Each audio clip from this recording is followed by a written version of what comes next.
Mutual ஃபண்ட்ஸ்ல risk இருக்கு தானே? ஆமா. அப்போ எந்த மாதிரி ஃபண்ட சூஸ் பண்ணனும், அதுல என்ன மாதிரி எல்லாம் ரிஸ்க் ஃபேக்டர் வரும்? அப்பா அது வந்து மாமா, உங்க வீட்டு லஞ்ச் ப்ரோக்ராமுக்கு நான் எல்லாருக்கும் முன்னாடி வந்து சேர்ந்துட்டேன். எப்படின்னு தெரியுமா? ஏன்னா என்கிட்ட பைக் இருக்கு. ரியா கூட ரிஸ்க் நினைக்கிறா, ஆனா எனக்கு பெஸ்ட் படுது.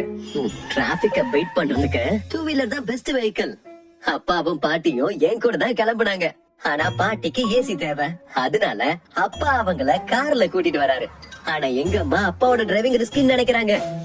அதனால அக்கா மம்மிய கூட்டிக்கிட்டு டாக்ஸில வந்துகிட்டு இருக்காங்க. இதுல வேடிக்கையான விஷயம் என்னன்னா, அவங்க 2 பேரும் தான் முதல்ல ரெடி ஆனாங்க. ஆனா அவங்க டாக்ஸிக்காக ரொம்ப நேரம் காத்துக்கிட்டு இருந்தாங்க. இன் ஷார்ட், லஞ்சுக்கு எல்லாருமே தான் வருவாங்க. ஆனா அவங்க வேற வேற வழியில வேற வேற நேரத்துக்கு வந்து சேருவாங்க. ஏன்னா எல்லாரோட ரிஸ்க் அப்பிடைட் வேற வேற இல்ல. எக்ஸாக்ட்லி. இன்வெஸ்டர்ஸ் அவங்களுடைய ரிஸ்க் அப்பிடைட்ட பொறுத்து தான் ஃபண்ட்ஸ சூஸ் பண்ணனும். Different funds have different kinds of risk involved. ஆனா மம்மி மாதிரியே ரிஸ்க் அப்பிடைட் லோவா இருந்தா then you can consider certain types of debt funds. ஆனா நீங்க ரிஸ்க் எடுக்கிறதுக்கு தயாரா இருந்தா then maybe you can consider equity funds. உனக்கு பைக் ஓட்டுறதுல பயமே இல்லையா?